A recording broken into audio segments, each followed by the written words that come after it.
Hello everyone, welcome to my channel. आज के video में हम मैक्सिमा और मिनिमा की बात करेंगे कि किस तरीके से हम उन फंक्शंस की जो कॉन्टिन्यूस भी हैं, जो डिफरेंशिएबल भी हैं, मैक्सिमा और मिनिमा की बात कर सकते हैं। और अगेन मैं आपसे यही कहूँगी कि इसको भी हम ग्राफ के थ्रू बहुत आराम से चेक कर सकते हैं। अगर हमको फंक्शन का ग्राफ पता है तो हम बता सकते हैं कि मैक्सिमा है या मिनिमा है और किस तरीके से वो एग्जिस्ट करेगा। तो चलो डिटेल में हम देख लेते हैं कि कैसे अपन गैस कर सकते हैं, जज कर सकते हैं फंक्शन का मैक्सिमा और minima at a certain point. So first of all I am starting with the definition of maximum value और maxima. So a function f is said to have a maximum value, और जिसको maxima भी कह देते हैं, at some c of the close interval a b. c should be interior point. That means we don't discuss the maximum value at the end point. It should be an interior point of the interval, in between this interval.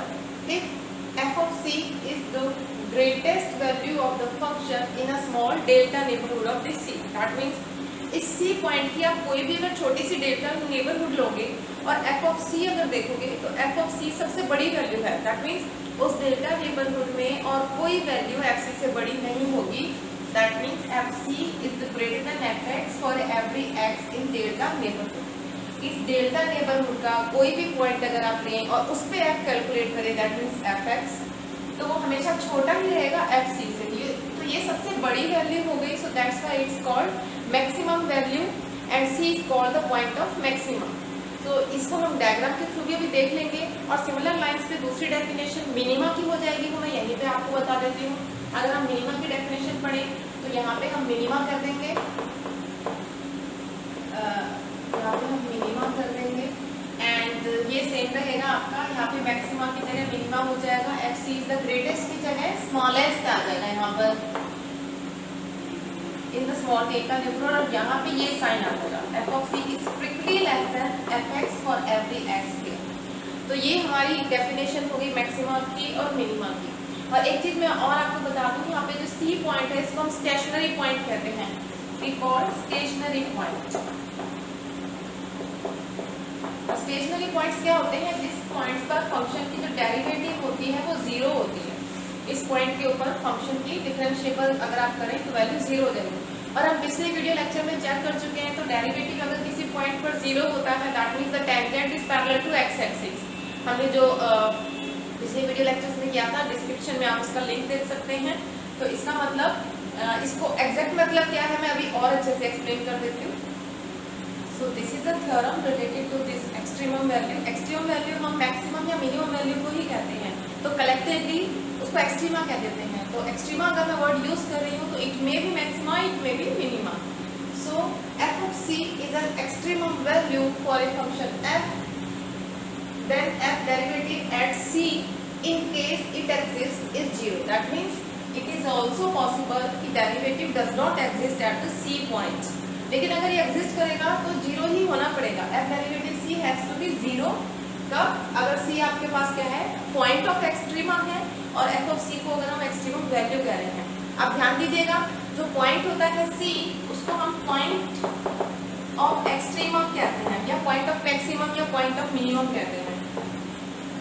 जबकि जो F of सी है इसको extremum कहते हैं सीधा, या फिर maximum और मिनिमम जो भी है, मैक्सिमम और मिनिमम या मैक्सिमम या मिनिमम हम कह सकते हैं। तो सपोज मैं इसको फटाफट से आप एक छोटा सा प्रीव्यू दे देती हूँ कि किस तरीके से हम इस रिजल्ट को प्रूव कर सकते हैं।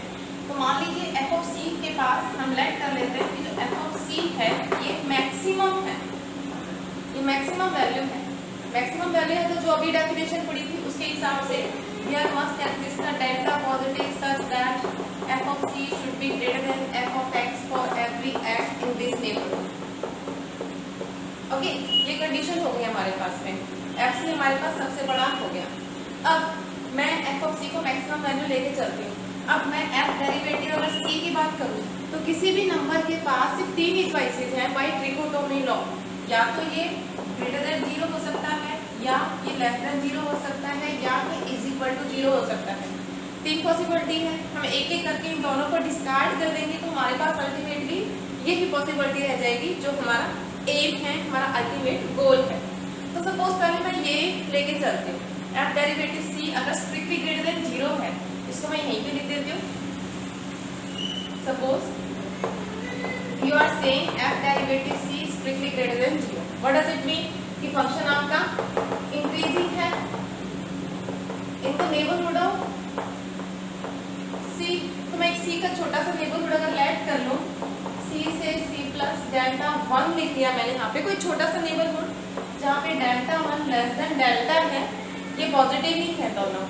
ओके, तो इस नेबरहुड में आपके पास में क्या हो जाएगा, अगर मैं x निकालूं इस नेबरहुड में से c से लेकर c plus delta, what does it mean, x आपका ग्रेटर देन c होगा तो फिर fx greater than f of c हो जाएगा, क्योंकि फंक्शन इंक्रीजिंग है इस छोटे से नेबरहुड में। लेकिन ये कॉन्ट्राडिक्शन हो गई इस चीज पे, आप देख सकते हो। हमने कहा था fc सबसे बड़ी वैल्यू है, तो इस इंटरवल के अंदर अगर मैं कोई भी वैल्यू ले रही हूँ तो fc सबसे बड़ा होना चाहिए, तो यहाँ पे fc आपका छोटा आ गया। सो this is the case of contradiction. Okay, तो ये चीज हमारे डिस्कार्ड हो, ये ऑप्शन हमारा खत्म। अगर हम सेकंड ऑप्शन लेके चलते हैं, सपोज मैं इसको लेस देन 0 लेके चलूँ, इसका मतलब इस केस में फंक्शन आपका कैसा हो जाएगा, डिक्रीजिंग हो जाएगा। डिक्रीजिंग हो जाएगा तो अगर हम यहाँ पे छोटी सी नेबरहुड लें, ये c माइनस डेल्टा 2, यहाँ पे मैंने डेल्टा 2 ले लिया है, डिफरेंट डेल्टा है, तो हम जो आपका मेन इंटरवल है उसी के अंदर से एक छोटा सा इंटरवल ले रहे हैं, c minus delta 2 to c। तो यहाँ पे इससे अगर मैं x निकालती हूँ इधर इस इंटरवल से c माइनस डेल्टा 2 से लेकर c तक में, तो जो हमारा x होगा वो इन बिटवीन द इंटरवल लाई करेगा, तो ये लेस देन c होगा। तो यहाँ पे फिर से एक कंडीशन हो जाएगी, क्योंकि फंक्शन डिक्रीजिंग है इस छोटे से इंटरवल के अंदर, ये सेम कंडीशन फिर से आ जाएगी। इसका मतलब ये फिर से कॉन्ट्रडिक्शन आ गई हमारे पास में। तो दूसरा जो ऑप्शन है हमारा ये भी डिस्कार्ड हो गया। तो 3 ही कुल ऑप्शन है, 2 डिस्कार्ड हो चुके हैं। सो this is the ultimate option left with us. तो ये हम पहचान सकते हैं कि this is the necessary condition. You can note, यहाँ पे मैंने लिखा हुआ था कि ये नेसेसरी कंडीशन है किसी भी फंक्शन के लिए किसी पॉइंट c पर मैक्सिमा या मिनिमा एग्जिस्ट करने के लिए, कि उस c पॉइंट पर उसका डेरिवेटिव 0 होना चाहिए अगर वो एग्जिस्ट कर रहा है तो। So what is the meaning it exist at that point. तो आप देख सकते हो कि अगर मैं एक फंक्शन लूँ, सपोज fx अगर मैं लूँ मॉडुलस ऑफ x, तो आप देख सकते हैं एट 0 पे f dash x does not exist, f dash. So you can see this is the case of function जिसके लिए 0 पर तो डेरिवेटिव एग्जिस्ट नहीं कर रहा है, but still it has an extremum value, has extremum at 0। So it's necessary differentiability जो condition है वो हमने यहाँ पे लगाई। अब सेकेंड और मैंने यहाँ पे कंसेप्ट बोला था, it's necessary condition not sufficient, that means there may exist function जिसका डेरिवेटिव तो 0 है सर्टेन पॉइंट पर, लेकिन वहाँ पर एक्सट्रीमम एग्जिस्ट नहीं करते। ये फॉर एग्जांपल अगर हम fx को ले x क्यूब अगर मैं ले लूँ, तो यहाँ पे x इज इक्वल टू 0 पे अगर मैं f डेरिवेटिव x 0 की बात करूँ तो वो 0 ही हो जाएगा, but this function has no extremum at 0। ये कैसे नहीं होगा, ये जब न्यूमेरिकल्स करेंगे तब चेक कर लेंगे कि इस फंक्शन का एक्सट्रीमम क्यों नहीं है। ओके, सो अभी एक्सट्रीमम को थोड़ा सा और समझते हैं। सपोज मैंने कहा कि c has a maximum, c जो पॉइंट है, जो कि c पॉइंट किसी भी इंटरवल क्लोज इंटरवल ab का इंटीरियर पॉइंट है, अगर इसके पास मैक्सिमम है, so what does it mean that f of x is less than f of c for every x in this neighborhood। इस c की किसी भी डेल्टा नेबरहुड में जो फंक्शनल वैल्यूज हैं c की हमेशा c के कॉरस्पॉन्डिंग हमेशा बड़ी रहेगी, ग्रेटेस्ट रहेगी, क्योंकि इसके पास मैक्सिमा है। अच्छा, अब इसको थोड़ा हम स्प्लिट कर लेते हैं 2 पार्ट्स में। तो इस चीज़ को मैं ऐसे भी लिख सकती हूँ कि f of x is less than f of c for every x in c minus delta से लेकर c तक। ऐसा लिख सकते हैं, हमें इस इंटरवल को सिर्फ हाफ तक लेना, क्योंकि जब आप c माइनस डेल्टा से c प्लस डेल्टा ले रहे हो तो इसका मतलब को ये इंटरवल यहाँ c है, यहाँ हमने थोड़ा सा डेल्टा सब्ट्रैक्ट किया, यहाँ थोड़ा सा डेल्टा ऐड किया और ये इंटरवल बन गया हमारा। तो हम c के एक बार लेफ्ट में देख रहे हैं और एक बार c के राइट में देख रहे हैं, तो ये हम c की लेफ्ट बात कर रहे हैं। इसका क्या मतलब है, आप इसको देख के जज कर सकते हो, that is f is increasing in the left of C, in the left of C. Same lines पे इसको अगर मैं स्प्लिट करूं सेकंड पार्ट में, तो fx is less than f of c for every x in c to c plus delta. सो ये same line मैंने लिखी हुई है यहाँ पर, लेकिन यहाँ पे डबल का सेकंड पार्ट लिखा है, राइट वाला पार्ट लिखा है. What does it mean? इसका मतलब जो f है वो डिक्रीजिंग है in the right of C. ठीक है, तो हमने C कोई भी पॉइंट सपोज फिक्स कर रखा है. अब मैं आपको ग्राफ के थ्रू आपको बता देती हूँ, आपको बहुत अच्छे से समझ में आ जाएगा. ये C कोई भी पॉइंट्स है, और अगर मैं इसकी लेफ्ट की बात करूँ, यहाँ से यहाँ तक अगर मैं कोई भी x उठाती हूँ, फंक्शनल का ग्राफ कैसे होने वाला है देखिएगा कि यहाँ से यहाँ तक फंक्शन इंक्रीज हो रहा है. ये तो फंक्शन है x इंक्रीजिंग. ठीक है, और क्योंकि C हमारा एक पॉइंट ऑफ एक्सट्रीमा है, तो आप जानते हो F derivative C equal to 0 है, हमने अभी किया है. तो यहाँ पे ये कुछ ऐसा होने वाला है ना, tangent should be parallel to x axis, और उसके बाद राइट ऑफ C पे यहाँ से यहाँ तक फंक्शन डिक्रीजिंग होने वाला है, लाइक दिस. ठीक है, so actually this is the shape. ये आपका मैक्सिमम का शेप बन गया. इस पॉइंट C के कॉरस्पॉन्डिंग आपका जो टेंजेंट है ये पैरेलल टू x एक्सिस हो जाएगा, क्योंकि f dash at C is equal to 0 होता है. तो अगर आपका फंक्शन इंक्रीजिंग से डिक्रीजिंग में जा रहा है, तो आप कहेंगे कि फंक्शन मैक्सिमा है, फंक्शन के पास मैक्सिमम वैल्यू है. It's a case of maxima. Similar lines पे अगर मैं इसको थोड़ा चेंज कर दूं, मतलब सारी चीजें रिवर्स कर दूं, यहीं पर अगर मैं कहूँ फंक्शन के पास मिनिमम वैल्यू है, तो यहाँ पे ग्रेटर देन का सिंबल आ जाएगा, और यहाँ पे भी ग्रेटर देन का सिंबल आ जाएगा. अगर मैं इसके दो पार्ट्स कर दूंगी, तो जब मैं ग्रेटर देन की बात कर रही हूँ, तो इस पार्ट में आपके पास फंक्शन डिक्रीजिंग हो जाएगा, और इस पार्ट में आपके पास फंक्शन इंक्रीजिंग हो जाएगा. तो इस केस में आपका जो ग्राफ बनेगा वो ऐसा बनेगा. आपका जो ग्राफ बनेगा वो पहले डिक्रीज हो रहा है और फिर इंक्रीज हो रहा है, और C पॉइंट पे tangent is parallel to x axis है. ये हमारा C पॉइंट है. So this is the case of minima. तो जो अपवर्ड कर्व होते हैं वो केस ऑफ मैक्सिमा है, जो डाउनवर्ड कर्व होते हैं वो केस ऑफ मिनिमा है. अब इसी चीज में सेकंड ऑर्डर डेरिवेटिव का भी रोल है. वो कैसे है ये मैं अभी आपको बता देती हूँ. So this is the result related to maxima और मिनिमा को जो सेकंड ऑर्डर डेरिवेटिव से कनेक्ट करता है. तो C कोई भी इंटीरियर पॉइंट है डोमेन का, F कोई भी फंक्शन है जिसकी C पे डेरिवेटिव 0 दे रखा है, दैट मींस C एक स्टेशनरी पॉइंट है. तो C पे एक्सट्रीमम एग्जिस्ट करेंगे, मैक्सिमा या मिनिमा. तो फंक्शन हैज ए मैक्सिमम और minima at C according as this sign. That means अगर मैक्सिमा है तो डबल ऑर्डर डेरिवेटिव का साइन नेगेटिव होगा, और अगर मिनिमा है तो डबल ऑर्डर डेरिवेटिव का साइन पॉजिटिव होगा. तो ये किस तरीके से रिलेट है ये भी हम देख लेते हैं अभी. तो मान लीजिए आपका अगर मैं इसको प्रूव करूँ, बहुत ही आराम से इसकी मैं जस्ट आउटलाइन दे रही हूँ प्रूफ की, और आपको बहुत अच्छे से समझ में आ जाएगा कि कैसे पॉसिबल हो गया है. अच्छा, तो सबसे पहले अगर हम बात कर रहे हैं कि second order derivative eight C पर, तो अगर किसी फंक्शन का सेकेंड ऑर्डर डेरिवेटिव एग्जिस्ट कर रहा है, इसका मतलब कि जो f है और जो f डैश है ये दोनों एग्जिस्ट भी करेंगे एंड कॉन्टिन्यूस भी होंगे. बिकॉज अगर आप डेरिवेटिव की बात कर रहे हो तो उसके जस्ट नीचे वाली एलिमेंट कॉन्टिन्यूस होती है, क्योंकि f कॉन्टिन्यूस होगा तभी तो डिफरेंशिएबल होगा.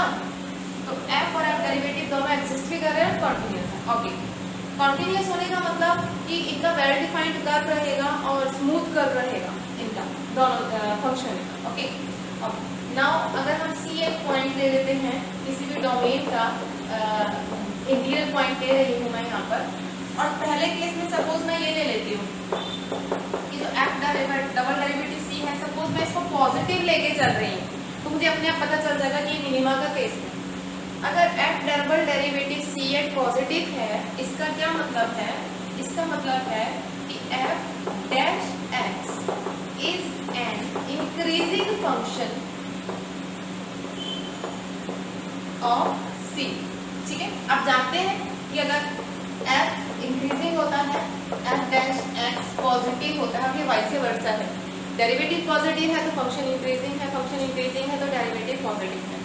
तो यहाँ पे क्योंकि सेकंड ऑर्डर डेरिवेटिव पॉजिटिव है, तो एफ डैश एक्स आपका इंक्रीजिंग फंक्शन हो गया सी का। ओके, अब अगेन हम इसको नेबरहुड लेके इसकी डेल्टा नेबरहुड और वहां से हम अपना कंक्लूजन निकालेंगे। इसको मैं एक बार रब कर देती हूँ।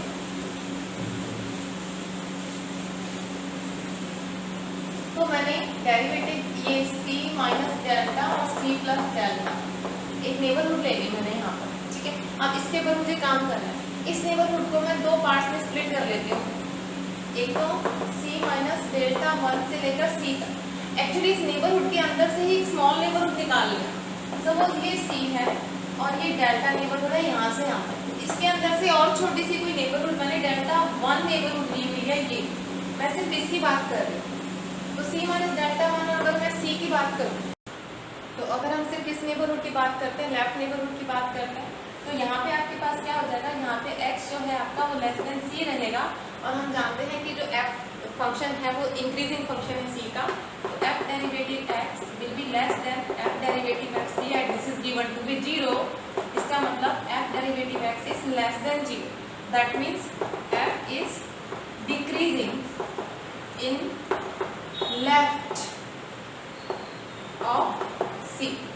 यहीं पर अगर हम सेकेंड नेबरहुड की बात करें, अगर हम नेबरहुड लें ये आपकी, अगर हम x को बिलोंग करवाएं c से लेकर c प्लस डेल्टा 1, माइंडेड जो डेल्टा 1 है वो लेस देन डेल्टा है, तो यहाँ पे आपके पास क्या हो गया, x जो है आपका ग्रेटर देन c हो गया। अगेन f इंक्रीजिंग फंक्शन है, तो फिर f derivative x is greater than f derivative f c and this is given to be 0।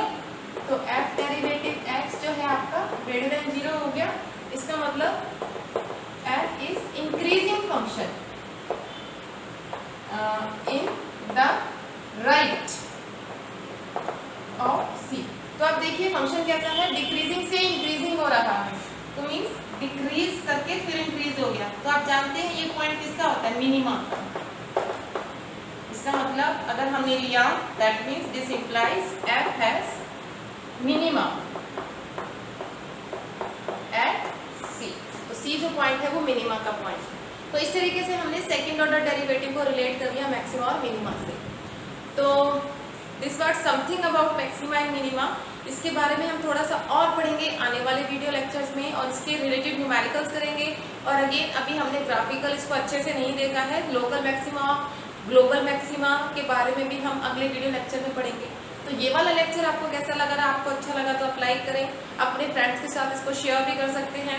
कोई भी क्वेश्चन है इसके रिगार्डिंग तो आप कमेंट करके पूछ सकते हैं।